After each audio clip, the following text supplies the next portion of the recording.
Film yang akan saya bawakan kali ini berjudul How Much You Love Me. Ceritanya berpusat pada seorang wanita yang visualnya nggak main-main. Cantik, punya budi yang bisa bikin mata cowok manapun susah kedip. Tapi dibalik semua itu, dia punya otak yang cukup licik.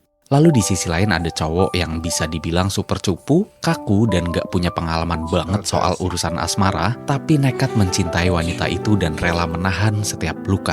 Tanpa lama-lama, mari kita mulai kisah ini. Film dibuka dengan memperlihatkan seorang pria bernama Franco yang mendatangi sebuah tempat remang-remang jualan tempe mendoan angker. Baru juga injek kaki di sana, matanya langsung seger karena ngeliat cewek dengan kaki mulus yang menggoda banget. Tanpa basa-basi atau PDKT yang ribet, si Franco langsung nyamperin dan nanya harga pada wanita itu. Combien tu prends? 150 euros. Combien tu fais de clients? Par jour? Je viens de gagner au loto. Combien t'as gagné? 4 542 000. Dari gelagak bicaranya, kelihatan banget si Franco ini aslinya cowok polos yang gak punya pengalaman. Di depan Daniela, si cewek tadi, dia pamer, dia bilang kalau dia baru saja menang sebuah lotre. Nah, anehnya, bukannya nyewa Daniela buat main hitungan jam kayak tamu pada umumnya, Franco malah ngasih tawaran yang agak lain. Dia pengen bikin kontrak selama sebulan. Dia pengen Daniela tinggal satu atap sama dia, masak bareng sampai nemenin dia ngobrol santai. Pokoknya bener-bener simulasi jadi suami istri yang harmonis. Je te propose 100 000 euros. 100 000 euros par mois. Je peux savoir pourquoi faire? Vivre avec moi. Singkat cerita, Daniela setuju sama kontrak aneh itu dan mereka langsung OTW ke rumah Franco. Tapi apes banget, baru juga nyampe depan pintu, si Franco tiba-tiba ambruk. Saking senengnya karena dia seumur hidup baru kali ini bisa ngerasain tinggal bareng cewek cantik, jantungnya nggak kuat nahan euforia. Bukannya masuk ke kamar buat malam pertama, dia malah kena serangan jantung di tempat. L'endroit où vous ressentez la douleur. Dans l'escalier, en montant l'escalier. Setelah mendapat penanganan dari dokter yang ternyata dokter itu adalah teman akrab Franco, barulah Franco sama Daniela bisa beneran menikmati momen berduaan di rumah layaknya pasutri baru. Sebagai istri yang profesional, Daniela nggak pakai lama buat pamer servis. Dia mulai ngebuka mantelnya buat mancing suasana, tapi si Franco malah mendadak mematung. Dia kaku, bingung, sekaligus gemeteran karena seumur-umur baru kali ini dia ngeliat pemandangan sespektakuler itu secara live di depan matanya. On vivra tout doucement. Tout doucement. Comment? Ferme les yeux. Je vais enlever mon manteau. Ferme les yeux, je te dis. Arrête. Oui, Je bouge un peu. arrête. Tapi sebingung-bingungnya orang begituan, insting naluri dan semuanya bisa otomatis bekerja hingga mereka akhirnya icikiwir. Bah oui, mais comment? Qu'est-ce qu'il y a? Ça va pas? On va se coucher.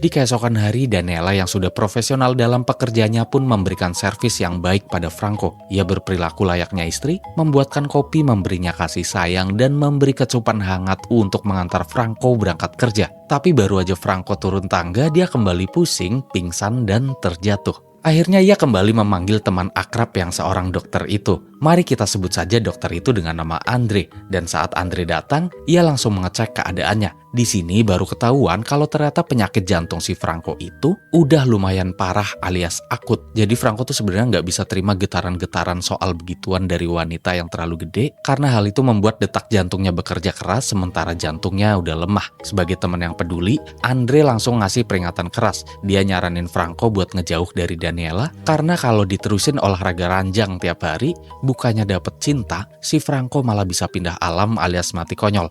Tapi karena Franco bersikeras, akhirnya si Andre nyoba ngomong pada Diana agar Diana mau membantu Andre menjalani hidup sehat, berolahraga minimal berjalan kaki, juga konsumsi makanan yang bergizi. Mendapat saran itu, Diana akhirnya berinisiatif untuk mengajak Franco ke pantai, berlari-larian di sana sebagai bentuk olahraga, walaupun pada akhirnya hujan datang dan mereka kembali bercocok tanam.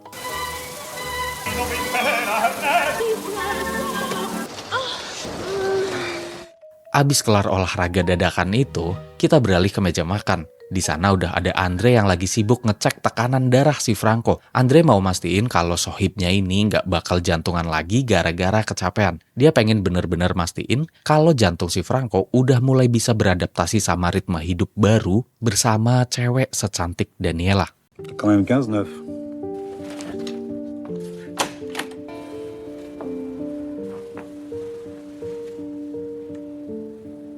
C'est tendre, c'est chaud. Regarde comme ça te va bien l'amour. 5 hari berlalu, hidup Franco rasanya berjalan jauh lebih mulus dari yang dia bayangkan. Kita dibawa untuk melihat situasi di kantornya, di mana suasana mendadak jadi agak gempar. Teman-teman kerjanya yang pada berbisik, mereka merasa ada yang gak beres. Franco yang biasanya tampil kusam, murung, tiba-tiba berubah total. Mukanya kelihatan jauh lebih seger, binar matanya beda, dan yang paling bikin heran, senyumnya sekarang sering nempel di bibir. Melihat perubahan drastis itu, teman-temannya yang ikut senang sekaligus kepo setengah mati mulai mendesak Franco. Mereka nggak tahan lagi untuk mau tahu siapa sih sosok wanita ajaib yang berhasil nyulap hidup si Franco jadi lebih berwarna dan penuh gairah. Mereka kompak minta Franco buat segera ngenalin pujaan hatinya itu. Regardez-le, il se marre. T'as rencontré quelqu'un? Enfin merde, ma vie privée, ça vous regarde pas. Tu te marres jamais d'habitude. On dirait un soleil. On veut la connaître. Bah oui, tu préviens. Dengan ekspresi tersipu-sipu malu, Franco pun mengajak semua temannya ke rumah dan berniat memperkenalkan Daniela. Tapi pas baru aja sampai rumah, ternyata si Daniela sudah tak ada di sana dan yang tersisa hanya kasur yang berantakan. Daniela? On sent un lit servi, hein. Pas de conneries, hein, c'est pas le moment. Belum diketahui entah kemana si Daniela itu. Intinya hari itu Franco langsung patah hati. Teman-teman kantornya yang tadinya mau seru-seruan jelas ikut bingung. Mereka coba kasih semangat, coba ngibur si Franco, tapi semuanya percuma. Franco udah kayak nggak connect sama sekitar. Dengan tatapan kosong dia cuma minta satu hal. Dia pengen sendirian. Je vais vous demander de me laisser seul. C'est une histoire qui a combien de jours? Je vais vous demander de me laisser seul. Bon, il est où ton whisky? Je vais vous demander de me laisser seul. Setelah teman-temannya pergi, Franco balik lagi ke tempat remang-remang itu. Tempat pertama kali dia bertemu Daniela. Nampak Daniela yang ada di sana sedang menerima tamu. Melihat itu, Franco yang masih bertanya-tanya kenapa Daniela pergi padahal kontrak belum habis. Franco pun menunggu Daniela yang lagi menemani tamu. Di ruang lobi, dia ngobrol sama Mamih di sana. Franco kembali bercerita dia baru aja dapat jackpot lotre gede dan bilang kalau dia pengen Daniela balik lagi buat nemenin dia. Je suis sûre.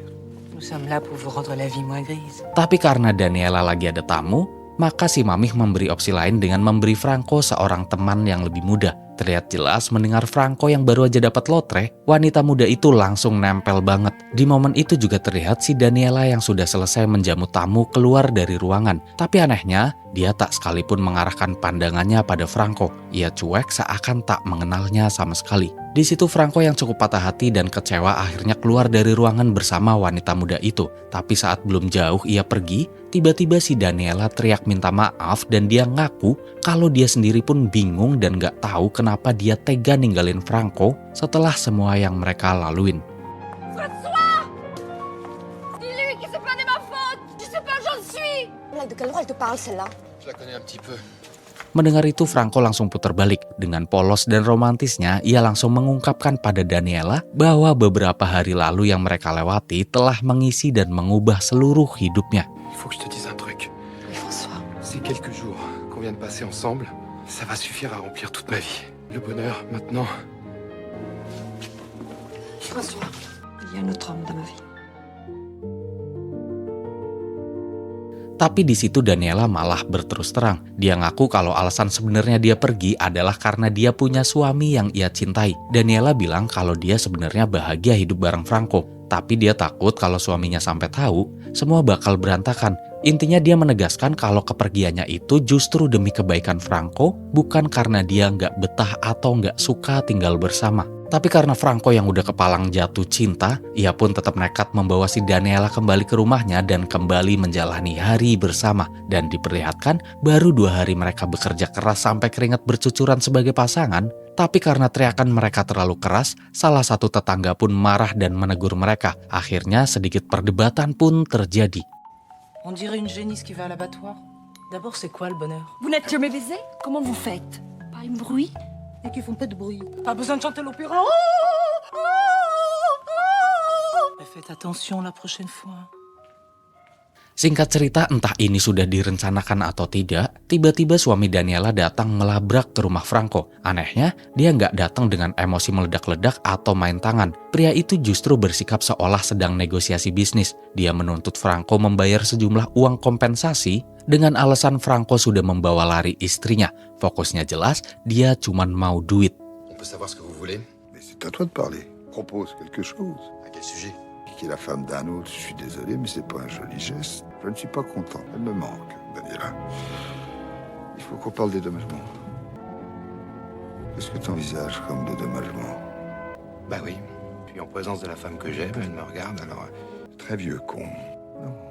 Franco cukup santai menghadapi lelaki yang mengaku sebagai suami Daniela itu. Dia cuma dengerin ocehan si suami yang ujung-ujungnya jelas cuma minta duit, tapi dengan tegas, Franco bilang kalau dia benar-benar mencintai Daniela. Dia bahkan kasih tantangan, biarkan Daniela memilih sendiri mau tinggal sama siapa. Mau tinggal sama Franco atau tinggal bersama suami yang membiarkan Daniela bekerja di tempat remang-remang.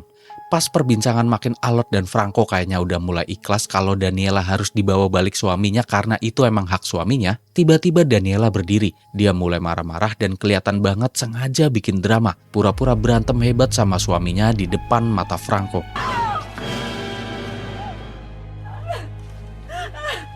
Faut dire, c'est des sales bêtes.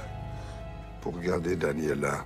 À combien tu l'évalues, mon chagrin? Habis drama berantem itu, suaminya sok-sokan menenangkan dan sekarang Daniela malah duduk di pangkuannya. Sambil memangku Daniela, si suami terus mendesak Franco buat nyerahin semua uang hasil lotrenya. Katanya kalau uang itu dikasih, Franco boleh memiliki Daniela kembali. Transaksi konyol itu terus berjalan.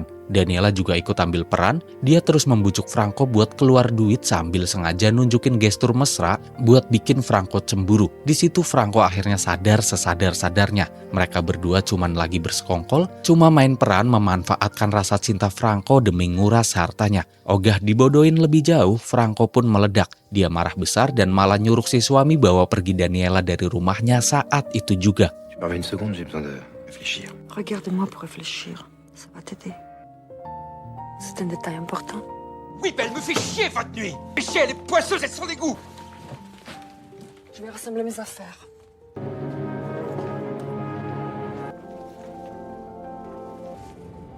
Setelah dibawa pergi, adegan berpindah memperlihatkan Daniela yang kembali bersama lelaki itu. Di rumah mereka, saat mereka sedang begituan, terlihat jelas dari ekspresi wajah Daniela kalau dia sama sekali nggak menikmati momen itu. Melihat gelagat istrinya yang hambar, si suami mulai curiga. Dia langsung nanya jangan-jangan Daniela beneran jatuh cinta sama si Franco yang cupu itu. Pertanyaan itu memicu api sampai akhirnya mereka berdua malah berantem hebat di sana.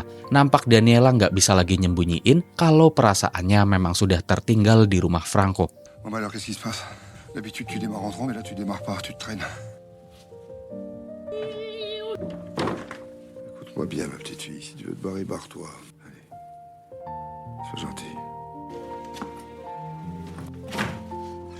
Singkat cerita, karena Daniela ngerasa nggak bahagia lagi hidup bareng suaminya, dia akhirnya mutusin buat balik lagi ke rumah Franco. Dia milih buat ninggalin semuanya demi bisa hidup bareng si cowok cupu itu lagi.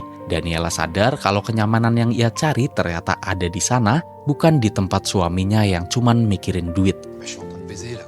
Bah oui. Je crois que je vais faire la même chose.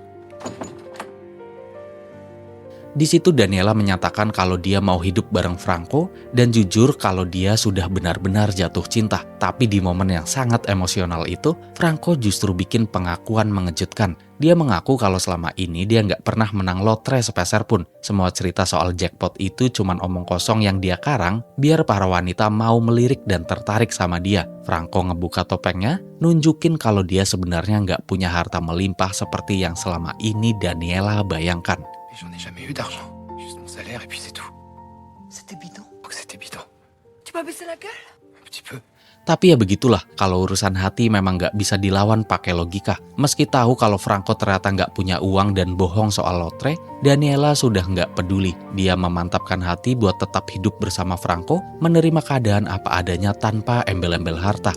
Gak lama setelah itu, teman-teman kantor Franco datang berkunjung dan mengadakan pesta kecil-kecilan di sana. Akhirnya dengan rasa bangga yang kali ini benar-benar nyata, Franco memperkenalkan Daniela, wanita yang sempat hilang dan hampir meremukkan jantungnya.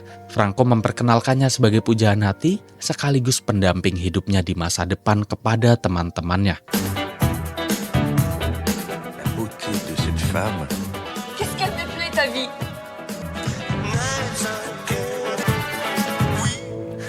La beauté de cette femme. Tapi selang berjalannya waktu, pas kehidupan mereka lagi manis-manisnya, Franco mulai sering ngadain pesta di rumahnya buat ngerayain kebahagiaannya. Sayangnya di balik tawa itu, insting liar Daniela yang emang dasarnya pemain nggak bisa hilang gitu aja. Di tengah keriuhan pesta, Daniela diam-diam minggir ke sudut yang sepi bareng salah satu temen kantor Franco. Tanpa rasa bersalah, mereka malah asik begituan di sana. Dan semua itu dilakukan terang-terangan karena efek alkohol sudah menguasainya. Franco yang menyaksikan langsung pengkhianatan itu dengan mata kepala sendiri, mendadak hancur seketika ketika momen bahagianya dilunturkan. Bah, où il est passé?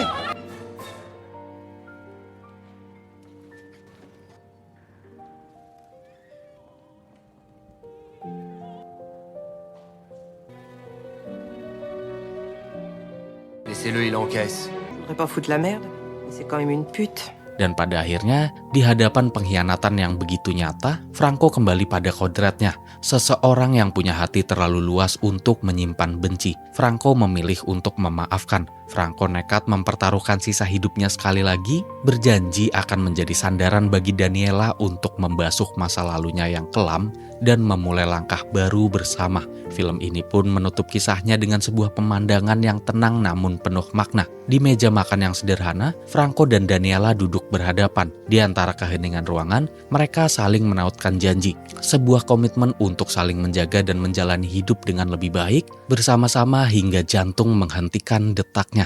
Dan disitulah film pun selesai. Pesan yang bisa kita ambil adalah,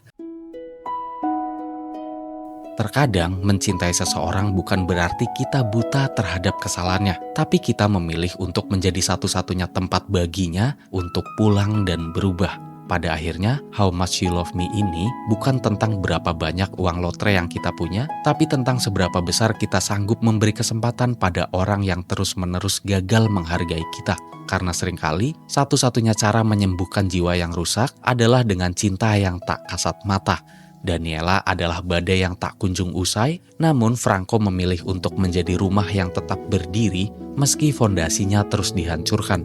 Sebab ketulusan tak akan pernah rugi, ia hanya sedang menunggu waktu untuk menemukan tempat yang tepat untuk menetap. Sekian dari saya, Babau undur diri, sampai jumpa di film berikutnya.